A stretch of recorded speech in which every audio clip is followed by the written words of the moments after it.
Madame Floride looked very sad. Her face showed that she felt sorry for something and had been suffering. Her cheeks weren't as smooth as before, and there were dark circles under her beautiful eyes because she had cried a lot. She held the maid's arms tightly, making her feel a bit of pain, and looked at her with worry. "My son, Raymond," she said, almost crying. "Is it true? Has he been sick?" The maid gently freed herself from Madame Floriot's grasp and looked nervously at the library door. Madame Floriot followed her gaze and quickly walked toward the door as the maid replied, "Yes, madam. He has been sick for more than 2 weeks." Madame Floriot pushed the door open and went into the library. She felt relieved when she saw that nobody was there. "I only found out about it yesterday, by chance," she said quietly, her hand on her throat. Then, remembering the hours of worry and sadness, she exclaimed, "Rose, I need to see him." The maid looked worried.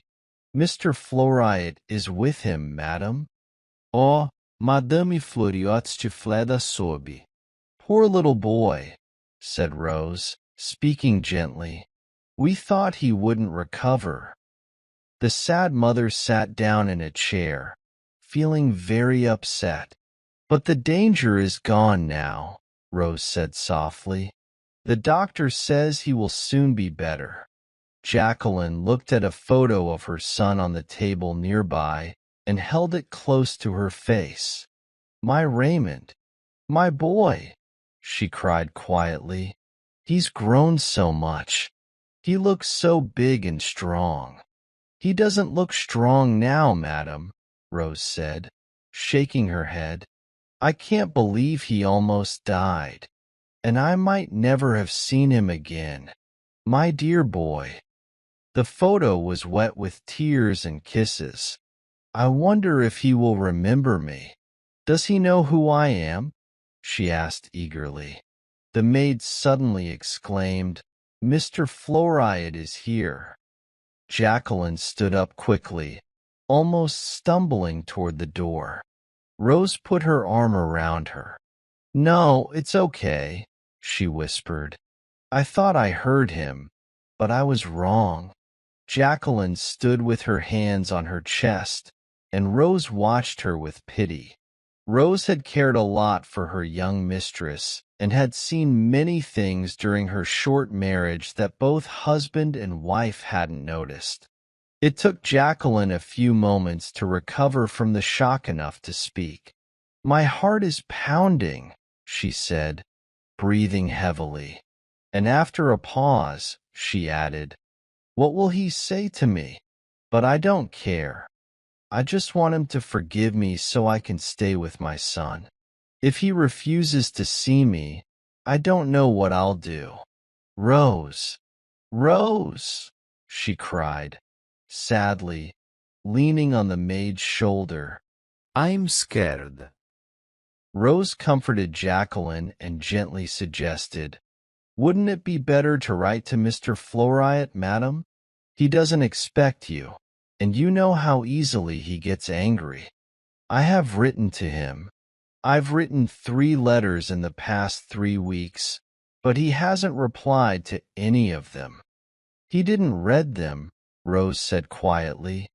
Jacqueline sobbed again, but then she straightened up, determined. "I have to see him. I will see him," she said loudly, her voice sounding strange. "He can't judge me without hearing me out. He used to love me a little. He has to listen to me now. Does he ever talk about me?" The maid sadly shook her head.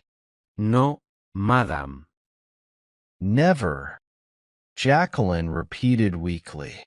"No, madam." Jacqueline turned away, crying in despair. "What did he say? What did he do when I left? Do you remember?" Rose shuddered, remembering. "I'll never forget it. He was so upset. He stayed in his room for days and refused to see anyone. Once, he left and was gone for a whole day. I listened outside his door, and I heard him crying. I was so scared that despite his orders, I went into his room.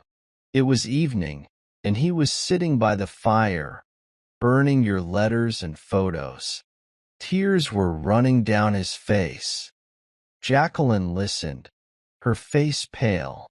As Rose talked about her husband's sadness, a spark of hope suddenly made her feel dizzy and weak.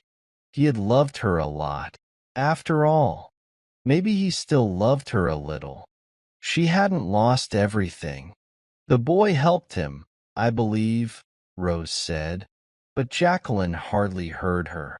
He wouldn't let him out of his sight, day or night. Then Mr. Floriat started to calm down and focused on his work again. He worked a bit harder than before, that's all.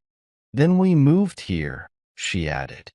Jacqueline looked at Rose, feeling calmer than she had since arriving at the house. Rose, I have to see him, she said firmly. Go and tell him that a lady wants to talk to him, but don't let him know who it is. But, please, Rose, I'm begging you. The maid shook her head uncertainly, but then with a resigned sigh, she went out to deliver the message. Jacqueline, her knees shaking, sank into a chair and tried to calm herself for the difficult conversation ahead. When she returned, she hadn't expected forgiveness because she hadn't believed her husband truly loved her. But hearing Rose's story of his grief had given her hope, and now her emotions were overwhelming. Jacqueline wasn't naturally wicked.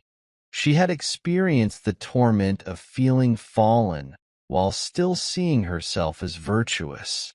Wickedness makes people cold-hearted, but she had been lively, witty, fond of laughter, and emotional. Without love, as she understood it, she felt incomplete. She had adored her husband, but eventually felt she was giving more than she received. She didn't understand the heart of her quiet, hard-working husband.